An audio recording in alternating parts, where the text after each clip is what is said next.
Hey, friendo, Steve here. And Larson. And welcome back to Going In Raw, the only pro wrestling podcast you need to be listening to right here at youtube.com/Steve and Larson, and available wherever podcasts can be found.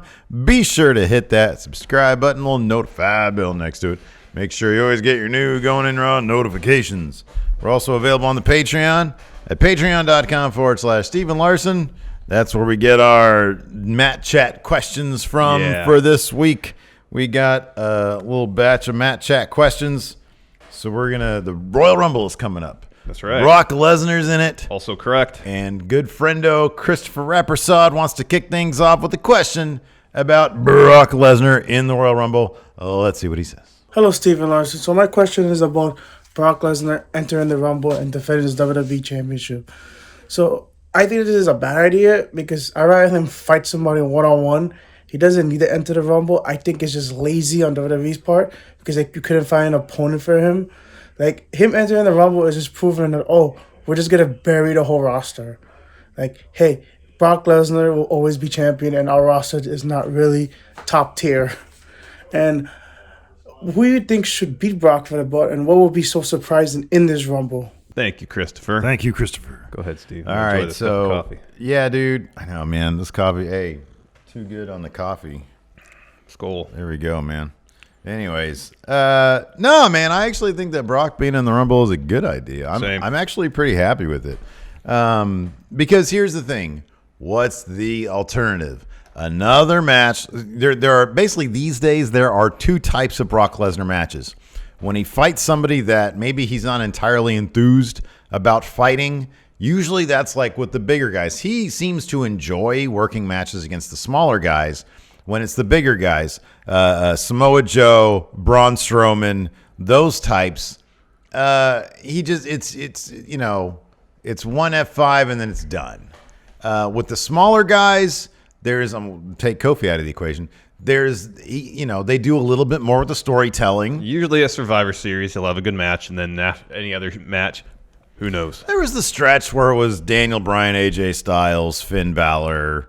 Was Finn in there? Yeah. Okay. What's the common denominator in those three matches? Yeah, they're all. were they all Survivor Series? Okay, those three. Well, I know. Those Finn was at the Rumble. Finn was at the Rumble. Sorry. Okay, all right.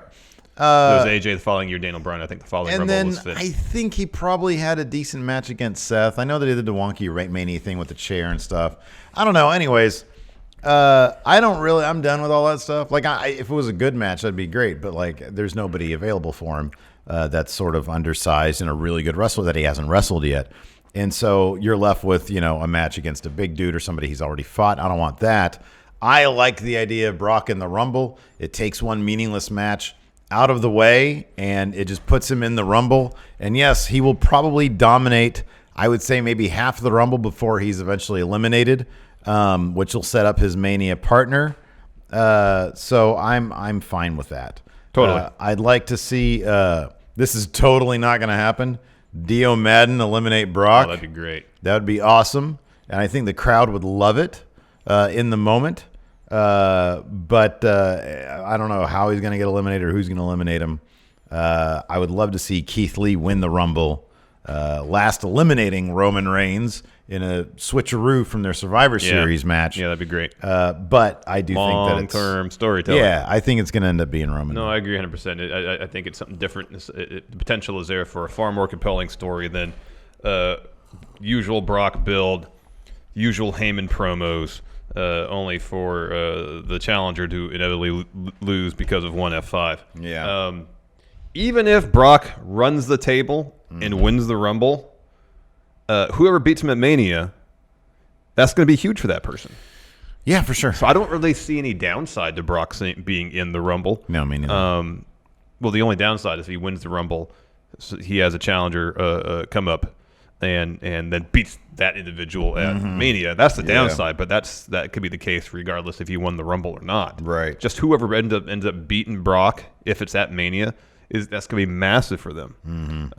So no, I don't see any downside in it. I think it's an interesting way to approach the Rumble, approach Brock, approach the sitting WWE champion. It's like there's no one worthy of challenge for this belt, so I'm just gonna do something I've never done before. Run the table at the Rumble. Yeah, and on top of that, there's a lot of good stories I think you could tell. If Matt Riddle's probably going to be in the Rumble, so you might get some Matt Riddle versus Brock Lesnar stuff. I think that could be really fun. That could be fun. They tend to book the Rumble a little bit looser and a little bit more fun, and they really take advantage of all the potential stories there more often than not. We saw this years ago, for example, when we got the first encounter between Bray and Braun Strowman after they had been split and Braun had become a big name. So you get stories like that, and I think this is no different. I think that Brock still is. There's a lot of people who haven't really, who you wouldn't think of that could have something fun with Brock. Could have something fun with Brock. We might see Keith Lee stand off against. That'd be Brock. great. I think that'd be great. As far as who should win the Rumble, in my mind, the potential interesting outcome, it would probably work out, and it would work out in a way that WWE would like it because it doesn't exactly make Brock look weak in the end. Is the final three are Brock, Seth, and Kevin Owens. Mm-hmm. And Seth is on the verge of, he thinks, eliminating Brock. Kevin Owens comes up, dumps them both out. Mm-hmm. He wins the Rumble and gets the title shot against Brock at Mania, but Seth's like, I was about to beat him, Kevin Owens. Mm-hmm. And, so we have the battle between Owens and Rollins essentially for the heart of Monday Night Raw. And to kind of get, for Seth especially, to really be the true Monday Night Messiah, he has to be carrying that belt. Yeah, okay, yeah. Without that, it's a bunch of hollow words. Yeah, I agree. And so we get their final standoff, Owens and Rollins at Mania, and Brock's in there too. Mm-hmm. It's a different dynamic. Owens involved, and that way Owens can beat Rollins, win the belt, and Brock doesn't have to eat the pin. Mm-hmm. All right, I like it. It'd probably a situation where WWE's like, oh, okay, we can get the belt off Brock. He doesn't have to lose. So you'd say Owens will be coming out of Mania with the championship? Yeah. When does because you mentioned Rollins in the title. When would he have that? He wouldn't. Oh, okay. It'd be a triple threat match. Because I like the idea. Oh, you're saying that would be his motivation. I really like the idea of a triple threat. I say have Rollins win at Mania, and then you have it kicks it up a level, because I think that him with the title as the Monday Night Messiah kicks things up even more for Kevin Owens. Than maybe at SummerSlam Owens wins it off him, something like that. Because I think you could do a lot of fun stuff with that. Anyways, next up we've got Jacksonville's number one Guion Halili. Yeah. Let's see what he has to say. Hey there, friendos. This is Jacksonville's number one Matt Chatter, Guion Halili, back with another Matt Chat question. This week, my question is simple. What is the worst thing that needs to happen on SmackDown and on Raw for the WWE to realize we need to pick things up? Not just to compete with AEW or to compete with anyone else, but just for their product to get better. What are the worst things that could happen? And think of outside the box answers, not like viewership and stuff like that. You guys are creative people, or else you wouldn't have this show. All right, I'll leave it up to you guys to have a discussion or a debate, argue, whatever. Too sweet, too good. Later, guys. Thank you, Guion. Thank you, Guion. It's going to take something going completely off the rails. Yeah. Going to some potentially bad territory. Yeah, big time. A particular segment where someone just wasn't thinking, makes a huge mistake, and it makes the air, and viewers and advertisers are like, what the hell is this? What was the incident that we were talking about when we mentioned, I know that it was brought up specifically by CM Punk, the lack of representation in the writer's room when it came to the Lana Liv stuff. But then prior to that, there was something where we're like, man, if they had more representation going up and down the line, this wouldn't have happened. And for the life of me, I can't remember recall. what it was. I know what now. you're talking about, but I can't recall offhand. Oh. Maybe it was when they had Kofi handcuffed up on SmackDown. I think it was that. It was just a bad visual. I feel like there could be something akin to that, where it was like, man, if something that's not intentionally offensive, but is obliviously, something they do that they're oblivious to. That's like, oh my God, you can't do that. Where it's obvious that somebody needs to be punished for it. Yeah. But even though there was maybe no ill will meant. Yeah. But it was like, man, this is why you need people, of different cultures in the writing room, so they can be like, hold on a second. No, we can't do that. Exactly. Because that's pure WWE. So something along those lines that's way worse than anything they've done that causes multiple sponsors to be like, we can't associate with you guys. We just can't. Yes. It would be that. I mean, at the end of the day, what's going to really the only reason they're really going to make serious changes is because money's being taken out of their pocket. Yeah. Otherwise, yeah, either it's ratings, a network mandate, or sponsors pulling out. Otherwise, yeah.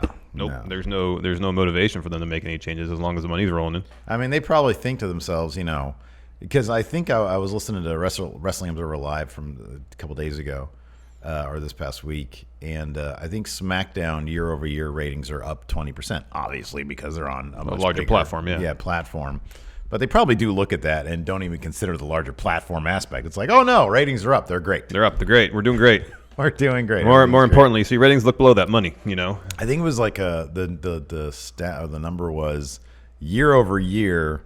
The third hour on Raw is down 6%. Yeah. But year over year, the first hour is down 18%. Ooh. That's a lot. That is a lot. That's a lot. That is a lot.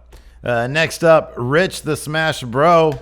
Let's see what he has to say. Friendos, Rich the Smash Bro here. Not only do I smash, but I also like to smash good food. Now, watching some old school WrestleMania, I'm getting ready to watch Daniel Bryan get destroyed in 18 seconds by Sheamus. While I was sitting down with my food, I thought, who would Steven Larson want to sit down with? You, both of you, and 3 other wrestlers, any organization, any time period, don't give a damn. And I want you to tell me what your dinner would consist of and drink of choice. If it was alcohol, wings, burgers, I mean, you can be fancy, you can be plain. I mean, pick what you guys would want for yourselves and also decide what your guests would have. I mean, a little out the wall or off the wall there in terms of a question, but I'm sitting down to lunch and I'm getting ready to watch Old School Mania, so let me know, friendos. Too good, me brother. Thank you, Rich. Thank you, Rich, making me hungry with his questions. I know. All right, man. Well, you know what I want? I want a meal with the click. I know that sounds like a StarCast event, and it probably was. I think it has been, yes. I think it probably has been. Yeah. So I want to go to Roscoe's Chicken and Waffles. Oh, that sounds so good. Which is just... Next time I'm in LA, I'm going. I don't care what anybody says. I'm going there. Hell yeah. I'm going there. Hell yeah. Going to Roscoe's with X-Pac, Hall, and Nash, so I can get down to the bottom of so many stories. What are you going to get at Roscoe's? You can get the two waffles and half a chicken? Yeah. And then with gravy on it? Big side of... No, man. Oh. I'm going to get a big side of mac and cheese. You got to get the gravy on the chicken, man. It's so good. Hey, have you seen Schitt's Creek? No. It's pretty funny. My Lacey watches it endlessly. I've only seen whenever I walk in and it's on, I crack up. Yeah. But Chris Elliott's in it. Oh, okay. And at one point, what's Jim's dad's name from American Pie? Oh, Eugene Levy. Yeah. Yeah. So he's talking about a cafe, and Eugene Levy, I think, is like a local politician of some sort. And he like takes care of himself, right? Well, Chris Elliott is a guy who's asking Eugene Levy to be his kid's godfather, right? But Chris Elliott just takes terrible care of himself, and Eugene Levy's scared that he's going to become an actual dad to this kid. Yeah. And so he's sitting there at a restaurant, and he asks for like half a chicken, but fried chicken. Yeah. And then like a couple of pancakes, and then he takes a tub of syrup, dumps the entire thing over it, and with it to wash it down, he's got a strawberry milkshake. Oh, wow. Oh, God, it's funny. That's a hell of a meal. Anyway, Chris Elliott's hilarious. He is. Anyways, that's what I want. All right. I'm going to have this dinner at the Cheesecake Factory, not because the food's the best. It's because they have everything. Yeah, okay. And so... they have everything, but they have nothing. Last time I went there, I looked at their menu. I'm like, man, this is a wide variety of stuff that I don't want any part of. Yeah, no, that's the thing about Cheesecake Factory. Okay, go ahead. It's not going to make anybody happy, but no one's going to be terribly upset, you know? Yeah. Again, not the best food, but they got something for everybody. And most people like cheesecake. I don't, but I imagine most other people do. Anyways, my dining guest would be, or I think this would be endlessly fascinating for me to interact with them and for them to interact with each other. Yeah. Mainly, you just want to be a fly on the wall with these three. Yes. First, Sid. Yeah. Great. Sid. I want to know about wrestling. I want to know about softball. You mainly want to know about softball. Yeah, with Sid. Has he ever confirmed in a shoot interview the softball question? I don't know. Has anybody ever thrown him a hardball softball I question? kind of feel like that he would downplay that just for the sake of his own legacy. I wonder if he cares about his own legacy. I don't know, though. man. He already has scissoring Arn almost to death. in his Yeah, but legacy. they made up for that, so I don't know. That's quite the stain on his name anymore. Terry Funk. That'd be great. Yeah. That's all the stories. But then he's you'd got. have to watch him eat, and whenever you have to watch anybody over like 65 eat, it's really gross. I just sit the opposite side of the table. And then finally, Haku. Oh, that'd be great. Because for 10 for the win, that was on yesterday. Obviously, there's an entry about Haku. Yeah. Did a little bit of research on his exploits. Oh yeah, Man, terrific. Yeah, what a fascinating individual. popping eyes out and all that. Yeah, well, he didn't actually pop anybody's eye out, but he could have. Yeah, Apparently, he bit someone's nose off yeah. Yeesh. because the guy went up to him and said, "Hey, you're one of those fake wrestlers, aren't you?" Oh God. And so I can't remember who told the story. It wasn't Heenan. Heenan was told the story about when he pulled somebody's tooth out. But he was like at the airport and he bit someone's nose off. Oh my gosh. Or a restaurant or something.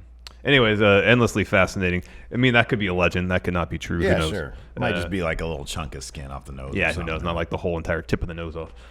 Anyways, endlessly fascinating conversation. Yeah. I'm sure they all have great stories of their time wrestling on the road. Absolutely. So, yeah, that'd be a blast. And we get some good. Cheesecake Factory. Yeah. You know, Which, I'm not opposed to it. I'm not opposed to not it. opposed to it. I'm not going to seek it out. Yeah, right. But at the same time, if they're like, hey, we're going to Cheesecake Factory, you want to come? I was like, hey, you know what? Some Cajun pasta sounds good. Well, if you're gonna be there with like friggin' Terry Funk and Sid and friggin' Haku, then of course you're gonna want to do that. I'm looking up Sid Vicious. Oh, here we go on Hannibal TV. All They're right, well, great. here we'll go to the next question. We'll take a look at that. Next, we got a question from Joshua Martinez. With Mercedes Martinez signing with the WWE, who are some women that AEW should try signing before WWE does? Thank you, Joshua. Thank you, Joshua. I go first, I guess. Yeah. Yes. You got some good names here. I think I do too. First, Millie McKenzie. She's like one of my favorites. She's great. She's on that shirt of Right yours there, there. man. Yeah. She's a great dancer. A lot too. of people ask about this shirt. It's the Medusa Complex. I saw her and Charlie Evans, her tag team partner, as the Medusa Complex in that Eve show I went to when I was in England. Yeah. Holy crap. They're vastly entertaining. They're really and good. Millie's a hell of a dancer. Oh, my God. She's hilarious. She showed up on NXT UK once, I remember. She turned down an offer from WWE. Yeah. She turned down an offer. She was like, nah, dude, I'm good. Yeah. And I think it's going to serve her so well. Oh, hell yeah, man. It's going to serve her so well. So Millie McKenzie, Nicole Savoy. Oh, what a great name. She's wrestled in the NorCal area quite a bit. Yeah. She's great.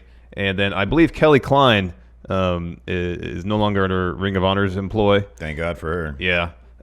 She's pretty good. Yeah. AEW should definitely sign her before WWE comes a calling. I got some names here.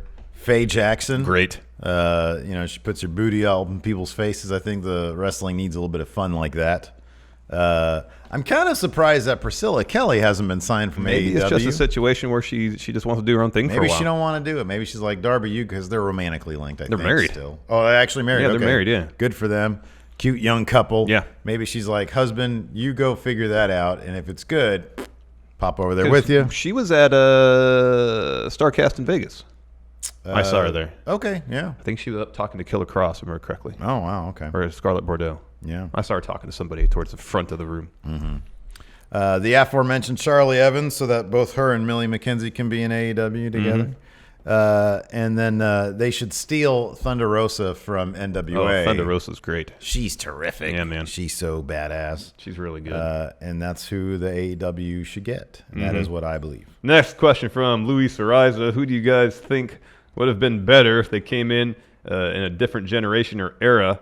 For example, Luis thinks Shelton Benjamin would have been better if he'd come during today's wrestling era rather than the ruthless aggression era. Hey, you know what a so my answer is Braun in the 1960s because I watched like some old school film from the 60s of Andre the Giant back when he was quite agile. Yeah. Some black and white footage from his time, and I guess he was probably wrestling in France. Yeah. And man, he could go. But then I see Braun, I'm like, man, Braun really would have been a dream for anybody, if he were to time travel back to the 60s, like during Bruno's day. So I just have Braun here. But one question I have is, flip it. Because I think that so many huge stars from other eras would not translate very well today. Like, Obviously, yeah. I wonder if Bruno would translate at all today, given how the industry has changed. Yeah. You know? Yeah. And it's not a knock on a guy to say, yeah, no, that probably wouldn't work. There are some people who are timeless. You have a great name here. I'll let you get to that in a second. Yeah. Oh, you But want like to Macho Man, I think he would, if he showed up today, it'd be like, whoa, this guy is freaking amazing. Well, I think that's kind of like my idea is that pretty much any of the high work rate guys from the 70s, 80s, 90s, yeah, they'd imagine Ricky Steamboat now. Yeah. Off the charts, man. Yeah. Even Flair. Flair in his prime wrestling I think now. even a guy like Bob Backlund. Yeah. You know, I think he'd do pretty well Yeah. today. Yeah. Any of the guys who had any technical amateur wrestling experience or just really high work rate guys, they would, without a doubt succeed. But then, like, if somebody like Hulk Hogan showed up today, number one, nobody looks like Hulk Hogan anymore, you know? No. I mean, I think it might be the steroid thing. I don't know. He was just an odd looking fella. Yeah. Like, in general, he was. Well, I mean, he had like the bald spot and all that, and like now Vince would tell him to shave his hair. Yeah. Yeah. And then the thing, he just looked too steroided out. I don't think that's just not an appealing thing these days. Right. Yeah. Whereas in the 80s, I guess people were like, oh man, he works really hard for those muscles. Just didn't think about it. Like a guy like, it's sad, but like I honestly feel like if a guy like Andre, if you took Andre from like 83, 84, 85 and plunked him in today and how slow and plodding he was, I don't think that it would really translate. I mean, he's obviously a very super charming guy. Yeah. But like the fact, like people might think that he's like, what's his face, the Punjabi prison guy.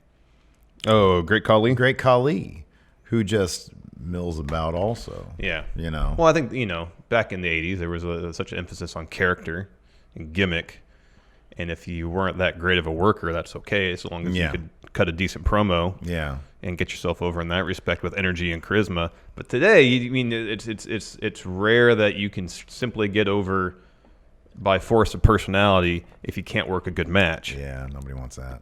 That's why I think pretty much everybody, most people wrestling today, you put them back 20, 30 years, they're going to be huge stars.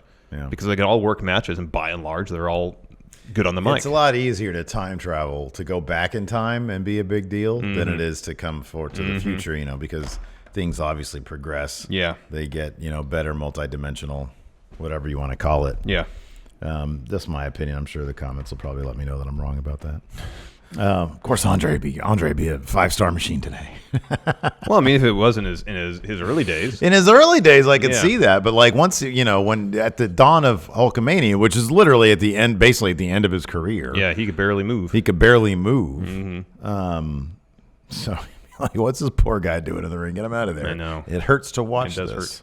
It does hurt. I mean, it's funny because understanding what he was going through, you go back and watch Mania 3, it's like, oh, man, that poor guy. How did he even do what he did?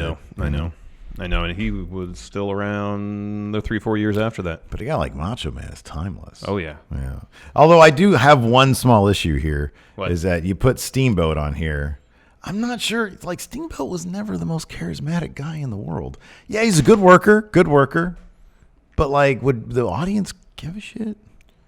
I mean, I think a modern day analogy to Steamboat would be Cesaro. Where Cesaro's a great worker. Okay, that's a good one. And that's the crowd a good one. loves Cesaro. People who they value like work him. rate above all else love Cesaro. Why has Cesaro never been a guy that the crowd lifted up, though? I don't know. Yeah. Maybe because he's never involved in any sort of storylines. They just know, the crowd just knows it's a hopeless endeavor. Yeah. Yeah. I guess so.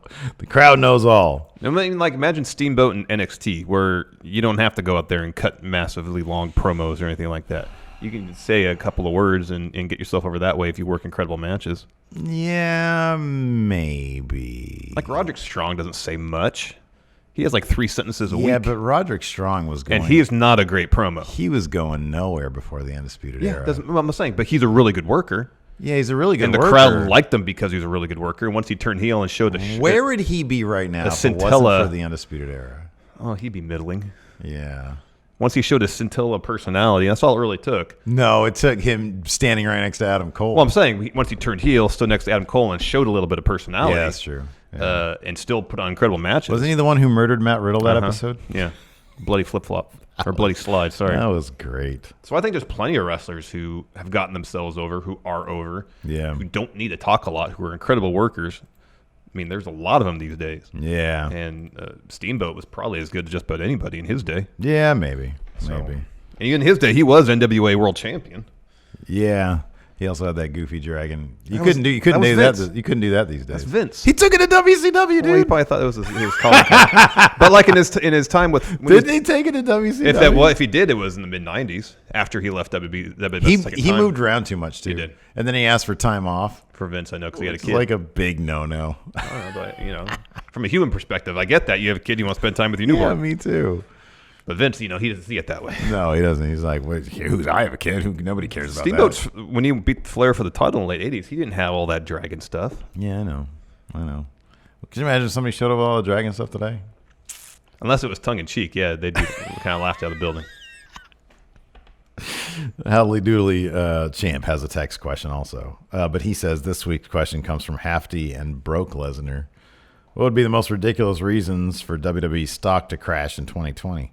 The skyrocketing cost of tearaway pants, Baron Corbin using too much budget on his king attire, spending too much dog food for Reigns. What reasons, in or out of kayfabe, could lead to the stock hitting rock bottom? You have the better answer, so go ahead. All right, so my answer is this. They do, for whatever reason, another death angle for Vince McMahon where they kayfabe his death like they did in the car years ago. When it exploded, yeah. But then one person who actually thought that was real back then was Donald Trump, who actually called the WWE headquarters in dismay over Vince dying via a car being blown up on television. Yeah. Our president did that. So, once again, thinking that Vince McMahon is dead because he don't learn lessons, he tweets out his condolences because he thinks that Vince is actually dead. Yeah. That causes WWE stock, their shareholders, to freak out because they Yeah. think that Vince is the reason why their stock isn't, penny stocks. And then they just crater down. They, in fact, turn into penny stocks. AEW buys them. Yeah. Or Ring of Honor buys Or them. we buy them. Going in Raw buys WWE. Yeah. And we're good. Yeah. What's the term in Succession? Bear hug? The bear hug. The bear hug. Yeah, the hostile takeover, the bear hug. Yeah, there you go. I watched the episode last night where Kendall does his rap. It's so hard. It's so hard to watch. Actually, I didn't think it was that terrible. It's so bad. Oh, it's so cringy. You know what I've been thinking though? Not this. I was looking at this is completely off track. I just put they spent too much money on Pyro because they just want to explode everything. Good answer. I was cutting last week's 10 for the win. I came across the Invasion pay-per-view poster and looking at that, I was like, you know what? What's his name? Jeremy Strong, the dude that plays Kendall. He could play Vince McMahon in the movie. Oh, okay. All right. totally could. Yeah, I could see that. That'd be an interesting side to his acting. I haven't seen him in anything else ever. Yeah, we were trying to watch the finale last night, and then we got a bunch of, every one of our kids had something coming up that, just kept on interrupting it. So we only got, 20 minutes into it, but it's really good. Poor Tom. Yeah, I'm watching. Next week is when he. Oh, that's testifies. good. That's really good. That's really good. No, Tom Shiv has suggested they do a threesome with another girl, and Tom is like, well, maybe she can just watch, or maybe she can just be in the other room. All he wants is sex with his wife. Even the prospect of a threesome Tom doesn't want that. He just wants some Shiv time. He just wants to be a husband to his wife. Exactly. He just wants to be married. Yeah, and she just eye rolls him. It's great though. Anyways, that's it for the Oh show. yeah, that's it. Yeah, that's it for Matt Chat. If you guys want to get your Matt Chat question on here, better do it soon because you never know what might happen to Matt Chat in the near future. That's right. Until next time, we'll talk to you later. Goodbye.